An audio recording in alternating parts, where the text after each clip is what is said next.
Dito ako ngayon araw no para mag-file ng cases sa mga taga DPWH tsaka yung mga contractor ng farm to market roads na nakita namin na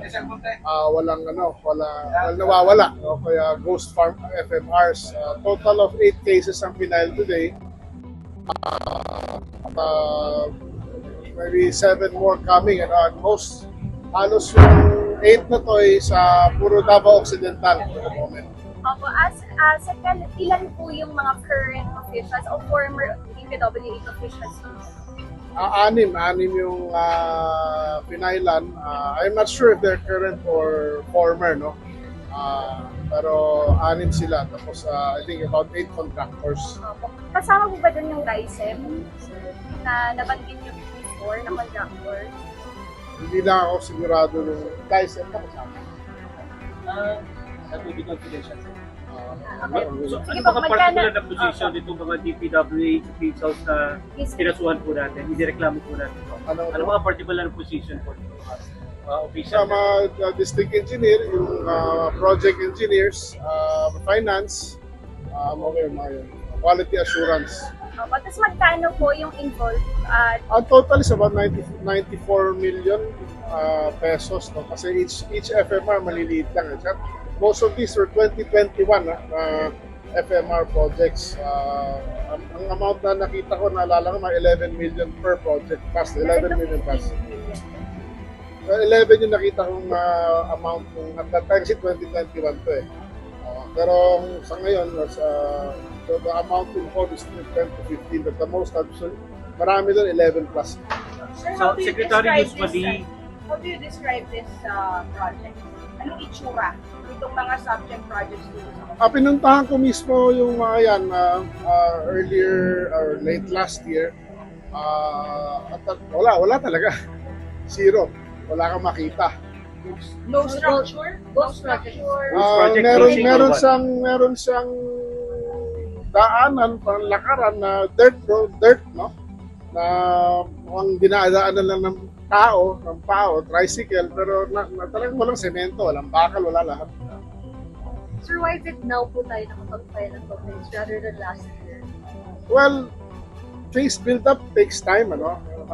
Hindi pwedeng basta-basta mag-file ka lang biglaan at gusto natin pulido ang kaso para solid.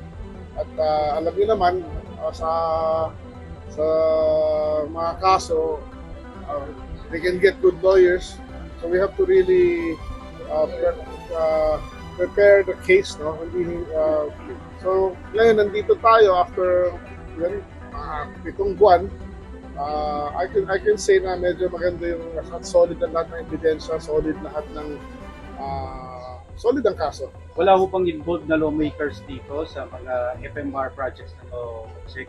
Hindi ko pa alam. I cannot say that kasi we're just following the evidence. Ano?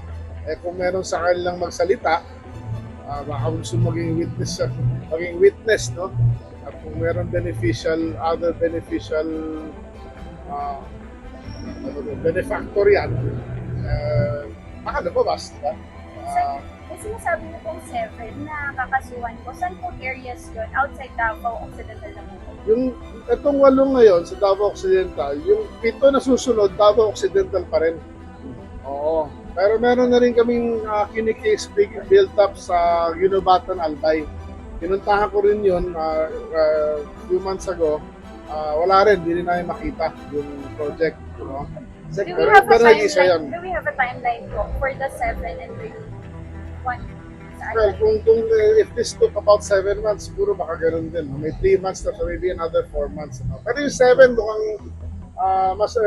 mas earlier na yan makafilan dahil halos sabay-sabay ito kaya lang ibang location ng iba. So we just have to be very sure sa documentation at solid ang kaso. Ano pong specific? Maybe I can ask our legal to we have filed against the respondents under the revised penal code, conspiracy to commit malversation through falsification of documents. And apart from that, a provision under the 3019 or the anti-graft fraud anti-graft or anti-corruption. So, possible po ba na may involved po mga PA officials po sa Well, there's always that possibility, no? Kaya iniimbestigahan pa namin yun eh. We gave them a deadline to reply actually a few days ago eh. Yung aming mga tao at hindi sila nag-reply. So kayo na sa elevator, pinag-uusapan namin ano nangyari doon. At ipa-follow up nila. Siyempre, kung talagang hindi rin sila mag-cooperate, kaya rin din namin sila. There is collusion ba between the DPWH special set of contractor and to able to establish and this That is the theory. That is the general theory. Kung when I look at the case, malinaw naman sa amin na yung dokumento na ginawa na nakita namin is fake because wala yung project. Diba? So in principle, in theory, mukhang pagkakasabot talaga. Paano sa illustrate naman yung Eh, siyempre, may kontrata. Yung kontrata dapat ginawa. Wala naman nagawa. Tapos, tinanggap yung project, yung documentation, binayaran. Pero wala yung project. So, it takes minimum of two to tango, technically. So supposedly ba dapat 2021 pa natapos ito? It's a 2021 funded project. Siguro pwede siya matapos ng 2021 or 2022. Maliban ba sa Davao, may mga nabanggit nyo na kanina sa Bicol, meron pa ba sa ibang lugar na may mga ganyang klase ng pangyayari na hindi phishing or... Sa ngayon, ang kailangan namin i-review is about 4,500 sites. Sa 1,241 pa lang kami kasi nga ang lalayo, tsaka manpower, tsaka ang gastos. So, tuloy-tuloy naman tayo sa 1,241 na nakita na natin, which is about 25% na, yun na nga, 16 na nakita. Sir, pag mga farm to market, that's a practice, pinapakailaman pa ba yan ng mga ko? I'm not sure, but everybody has a request, no? To request a farm to market, it can be a Kong, it can be the DA, it can be a mayor, it can be a barangay captain, it can be a co-op, no, or the farmer itself or the fisherman. But with these cases that you filed, wala involved ko? Hindi ko alam. Wala yun. We're just following the paper trail. Right, witnessing walang Kong. Kung wala naman paper trail kung nakikita na may involved na politiko so far. So, Pero categorically insane. Since you filed the complaint, walang kayo nakakita. Walang respondents na wala. Walang political respondent. Kasi there's no, we're just following the money trail. Pero kung ito ay hindi request ng isang lawmakers, a politician, pwede bang magamit yon if you have the record sa secretary? I don't really know, no. Well, if there's evidence na meron ng ganun, then yes, maybe. But well, I'm not really a lawyer. We have to ask if we do find na may ganitong link, then we'll have a legal run through on that para malaman kung ano ba yung. Sa affidavit ba may prayer tayo na isuspend muna yung mga officials? Wala po.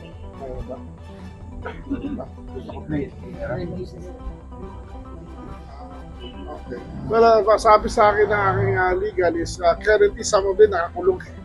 Nakakulong. Meron din yung iba suspended din eh. Check yung negative effect na lang dun sa mga stakeholders, especially the farmers, dahil nga dun sa hindi pagkakatuloy ng project na yan. Ayun, pumunta ako mismo doon sa Davao Occidental at nakakausap ko yung mga farmers. Parang sabi na, buti naman pumunta kayo, nakita nyo to. Kasi ang tagal na namin hinihintay to. Matagal na nilang hinihintay yung farm to market na yun. Matagal na napangako sa kanila, matagal nang na alam nila na napondohan na pero never dumating. At ang request kanila kung pwedeng palitan namin para magamit nila at makakatulong talaga to sa cost nila, no, of logistics, no, ng mga produkto nila. Pati yung ginhawa, di ba, yung oras. Ang oras ho, hindi natin mapapalitan, di ba, yung pagbiyahe. Di ba, instead of isang oras, ito kung may farm to market na maayos, 15 minutes na lang, parang gano'n. May mga bagong complaints. So far wala pa naman kasi hindi pa kami nakakapag-umpisa ng FMR ngayon for this year. Darating ang aming budget baka next week. Pero nag-start na kami ng pre-bidding para pagdating nung saro namin, automatic halos awarding na lang ang matitira para makasimula na. Saan pong region, saan probinsya yung may unang FMR under your watch? Nationwide yan. Nationwide tayo mag-implement. Ang utos muna ating Pangulo ay bilisan lahat ito at para may jumpstart yung ating ekonomiya ulit, no? Lalo na sa rural Philippines. Kaya yung napaka-mahalaga na mapondohan yung FMR at maumpisahan lahat ng proyekto since it will create a lot of jobs. Then of course, the sooner na matapos natin yung FMR, the sooner makakatulong yun sa ating mga magsasakat ng isda. Sir, magkano po yung budget for the FMR? 33 billion for 2026. Okay, Sek, balitaan niyo ba yung nangyari ng benta ng murang bigas sa may Bureau of Animal Industry? Oo nga, nakakalungkot yun at meron 73-year-old na male no, na nasagasaan basically ng isang pick-up sa madaling araw at andun na kawawa nga dahil wala naman siya sa kalye, nandun lang siya sa sidewalk no, naghihintay, nakapila at rumampa daw yung pick-up, nakita ko yung litrato, nakita ko yung video, yun na nga, at nakikiramay ho kami sa pamilya ng nasawi at nandiyan ho ang DA at tutulong at actually yesterday nagpadala na ako ng tulong at emissary para makiramay at we'll see how we can improve pa na yung safety ng ating mga consumers no, yung bumibili ng 20 peso na bigas dahil hit na hit po yan at yun na nga kahit hindi pa bukas ang BPI na tindahan as alas 6 nagbubukas yun alas 3 may pumipila na gusto nga mauna so ayusin pa ko natin at safety maybe we'll put some barriers no, heavy duty barriers sa mga para kung sakali may sumampa hindi sila maapektuhan. But it is very unfortunate. Nangyari madaling araw pa. So, possible po ba na magkaroon pa ng ibang lugar yung pagbibenta ng 20 pesos na rice? Oh yes. As of the moment, mga 900 sites na tayo no, all over the country. Ang utos ng ating Pangulo ay dagdagan yan to 1,800 sites, if not more. So, fast break kami ngayon para maparami ho yan dahil talagang yan isang solusyon para makatulong sa crisis na to. May assistance sa victim. Personally, yes. I gave my personal assistance na lang para lang. I don't know kung paano na yung magagamit yung. Well, nagpabigay din ako ng bigas from the DA family, no. But yung personal assistance ko should help pati sa burial and pati yung sa may injury, yes. Tapos yung other government agencies kinontact din namin to assist nga like DOH and DSWD. Anong particular na changes on policy, Sec, ang maaaring ipatupad when it comes to pila? Well, yung pila, yung phenomenon ng pila, talagang humaba nung umpisa nung fuel crisis. Yung aming off-take niya, let's say, kung daw, 100 kilo lang bawat tindahan isang araw, naging 300, naging 400 na, times 4 eh. So biglang nagkarami ng pila. So unang ginawa namin, naglagay kami ng mga silya, no, sa mga electric fan, marami. Pangalawa, gumawa na kami ng app na pwede kang by appointment, no, para alam mo na kung anong oras ka dapat pumunta no, para mapasilbihan ka. But of course, hindi mo maiwasan may walk-in pa rin, di ba? Saka sa madaling araw. So technically, we're trying to make everybody comfortable, but we are also extended the working hours ng pagbenta ng 20 peso bigas. Nagdagdag din kami ng mga kahera sa mga tagbebenta para yung ma-address yung pagdagsa ng demand, no? So among others. So, hindi pa natin tinitignan na Nag-aaralan yung plano, Sec, na ibaba na lang siya sa barangay o sa mga piling mga palengke? Nasa barangay na ho rin tayo. Sa mga LGU. Nandun ho rin tayo. At ini-expand pa natin yun. Sa mga palengke rin, yung ibang palengke, nandun din tayo, pero maraming palengke ayaw yung mga nagtitinda doon na nandun din yung 20 peso na bigas kasi nga naapektuhan din yung, lalo na yung mga nagbibenta ng bigas sa mga palengke na iba. Pero meron naman tumutulong din. Sir, tanong ko lang din po, yung mga farmers daw po sa bibigta, kayo daw po nila yung floor price sa tulad. Wala ba? There is no mechanism for floor pricing for almost anything actually. Diba? Sa ano ng free trade, wala eh. While we can suggest lang, like sa SRP or sa ano, unless may batas tayo na pwede kaming magdeklara ng floor price, technically the DA can only suggest it. Last question kasi may lang. Sir, kailan po yung SRP sa local rights? Sabi ko last week, 53. Anyway, it is suggested lang basically. We're just informing the people and a formal memo probably would come out next week lang. Maraming salamat. Thank you so much, Yun sa mga hindi pa nakakakuha. Okay. ay, Kopya? Kukulan?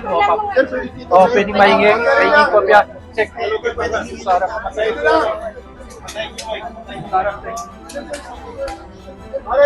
Dito na.